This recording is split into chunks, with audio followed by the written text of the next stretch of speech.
Creepy. That's the subject of today's video, I guess. Maybe this should come out during the spooky season. I don't know, some people already argue it is spooky season just because it's September. Anyway, today we're looking at creepy things that I love to notice in films. It's meant to be creepy films. Creepy things in films that I love to notice. This is one of those things where it's like, you know how you watch a lot of films and then as the formats grow better you start to notice more things. It's the opposite effect of people thinking that a person hanged themselves in The Wizard of Oz, where if you watch the Blu-ray and the 4K, it's just an exotic bird. You know, this is the opposite of that, where that becomes like superstition and becomes like fan theories online and all this kind of like, oh, did you know that this was someone hanging themselves? No, they were just all, on asbestos and like killing themselves naturally. They weren't hanging themselves on the set. Don't worry about it.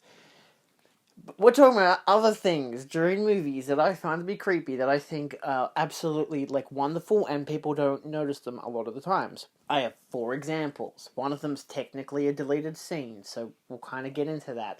The first one, and most notably my favorite, is this idol from Indiana Jones, the Raiders of the Lost Ark, the first movie. You know, the opening sequence, he has to go through the cave thing, and he has to go through all the traps to get to the idol and everything. He goes up to the idol and he picks it up and he swaps it with sand, and then it all goes to hell. Yeah, well, for a few seconds, for like 1 or 2 seconds, you can see the idol's eyes watching him, which sounds a bit bizarre, but obviously you look at the image and really all the reproductions are just, the eyes are just gold. It's all completely gold. But the original version, which is in the film, has real eyes, or at least robotic eyes. There are images from behind the scenes that showcase how it's all a mechanism. The idea was that it was meant to be watching Indy as he, went step to step and whatever. And the only part in the film that you can see it is in this one wide shot. I will do my best to just show screenshots from YouTube, hopefully, because when you watch the clip, I watched it in 4K. Like, I grew up with DVD, whatever. You never notice it. I had watched it on 4K, and I just I picked up on it. I had that moment where I saw something that looked a bit fishy, and I walked up to the TV, rewound, clicked play. I'm like, thinking, are its eyes moving? And of course, the benefit of having something like a smartphone, a phone to watch videos, someone's uploaded the clip in 4K onto YouTube, and when you get to a certain point in the video, you can, at least on iPhones, zoom in, and you can watch as its eyes slowly move from left to right. It's not too dramatic of a movement, it's not too overshadowing, you're so focused on Indy and the tension of the situation that you don't notice it. Which is fine, because originally they would have had close-ups showing its eyes moving back and forth, but they never do. The only other close-up you get of the actual idol is when he's dropping the sand and it has eyes, and it still looks a bit creepy, but the eyes never move in that shot. It's only when he's going from one part of the hall to the other part, and I love it. It's one of those crazy things that a lot of people don't pick up on and don't notice it.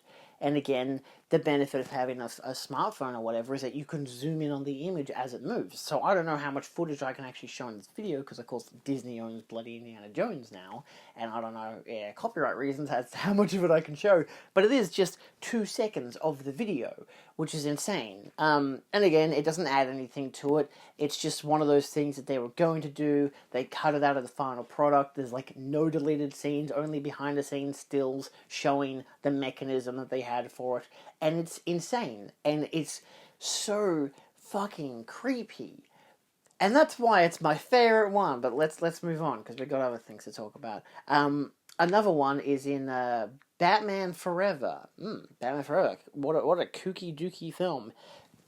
Personally, my least favorite of the original of those 4 Batman films, mostly because I don't like Two-Face in it. He just, what's his face? Tommy Lee Jones just doesn't give a great performance in my mind as Two-Face.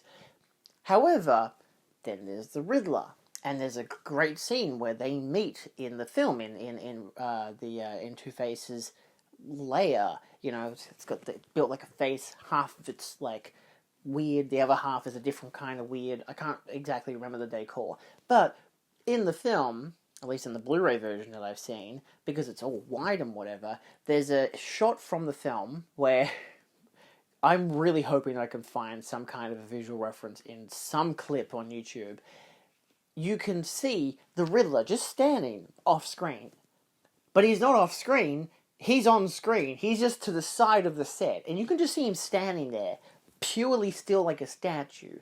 And it might be like, oh, it's one of those classic, movie flubs where the actor's cue hasn't come up yet and he's just standing there prepping for it and ready and whatever. But because the shot's still in the movie and he hasn't been introduced and you don't know he's going to be in that scene until he's introduced, he's just standing there. And it's not like looking at his watch or just doing a little dance or anything. He's just still, waiting for his cue, waiting to be told, go now, Jim, do your stuff. It's crazy to watch it, and that I've picked it up, obviously, every time I've watched the film, and because I've only ever grown up with the films on Blu-ray, if I'm not mistaken. I don't know if I ever had them on DVD as a kid. So, that's one of those things where a high-definition format has emphasized it more. Same with The Idol from Raiders of the Lost Ark. The 4K allowed me to see those extra details, and same with the Blu-ray of this film. You probably could have picked it up on the goddamn DVD, which I imagine I would have had a DVD of these films as a kid. I can't remember. It's been such a long time. Either way, it's creepy. It's more of a flub. It's a goof. It's an accident that shouldn't have been captured on film. That kind of jam, and it's perfectly normal. There's no design to it. It's not designed to be creepy, but I find it to be really just weird, and I love it for that. It's one of the few parts of the movie that I genuinely adore. Outside of the giant bat, which you think, yeah, Batman Forever. You think, oh, it's the giant bat that you should be concerned about. Yeah, it's a cool giant bat, but I think that's awesome that they had a giant bat and they just didn't use it in the final product. They used it for some imagery and then they never actually showed the sequence of Bruce confronting a giant fucking bat. So I'm more of the movie flub of Jim Carrey's Riddler just standing there over a giant bat. How cool, so there you go. That's a thing.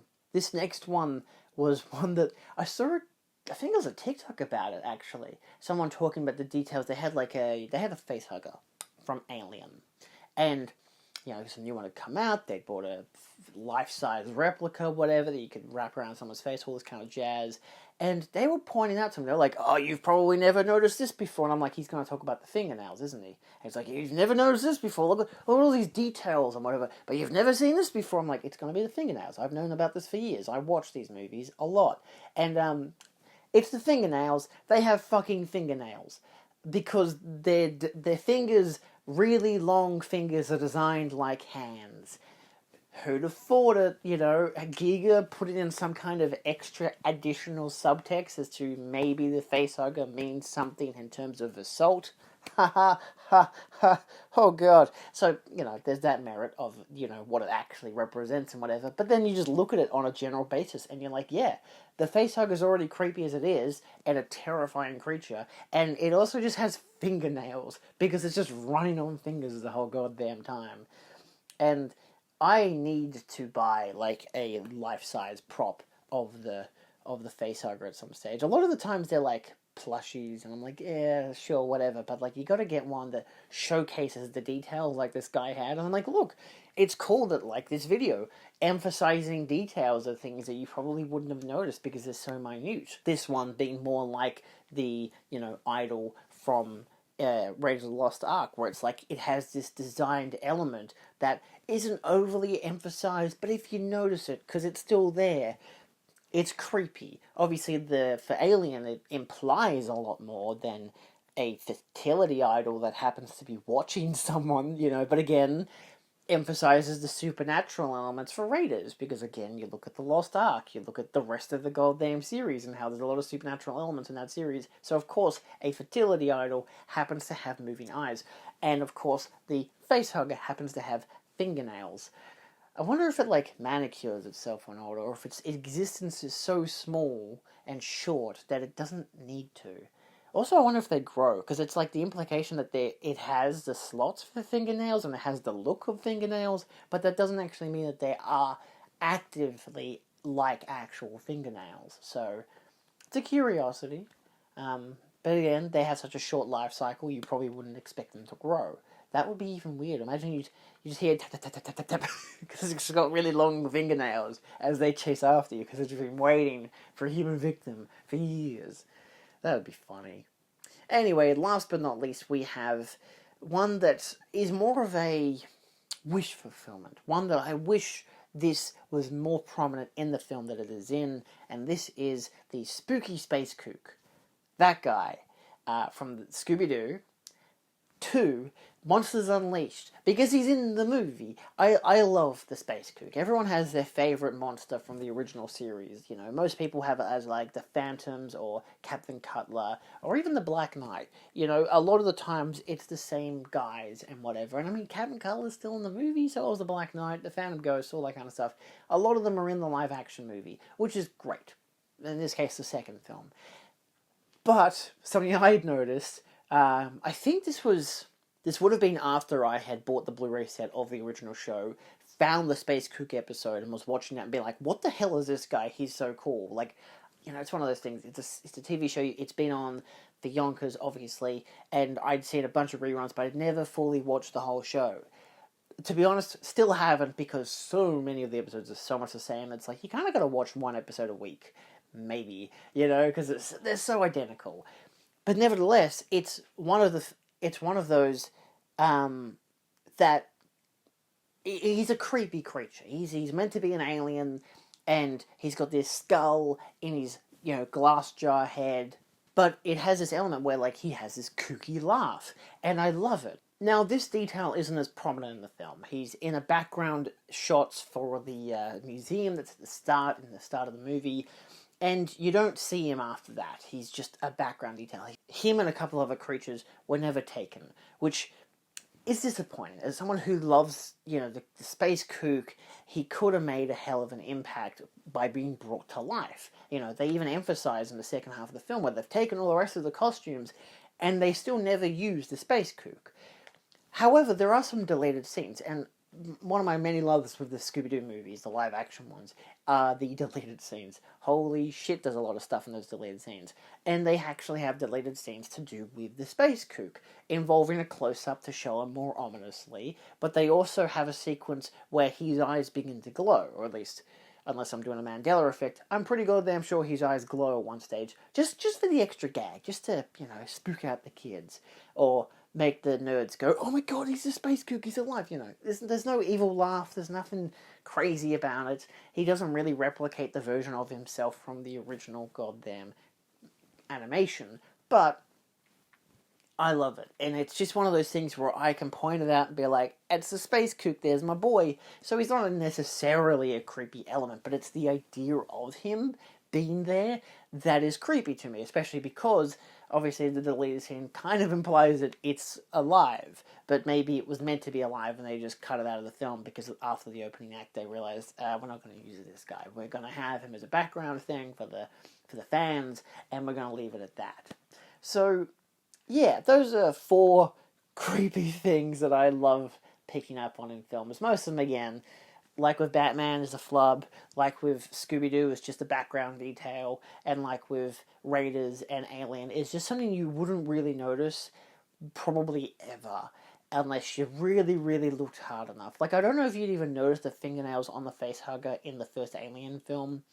I don't know if you'd notice it in most of the films. It's mostly one of those things that's produced from, like, the sketches and the behind-the-scenes designs, and, of course, the figurines. So, yeah, let me know. I really wish there was actually a figurine of the fertility idol from Raiders that actually had moving eyes, or just those kind of eyes, because most of them are just glazed over completely gold, and I hate that about it. So anyway, let me know your thoughts down below, and if you've picked up on any of these before, you know, and let me know some crazy, creepy details that are just background things that you notice in films that really, you know, I'd say give you the ick, but that's not really what creepy is meant to imply in this case. But something that you just find fascinating. So let me know down below, and tell me if Jack's been scaring you the whole time. See you next time. Adios.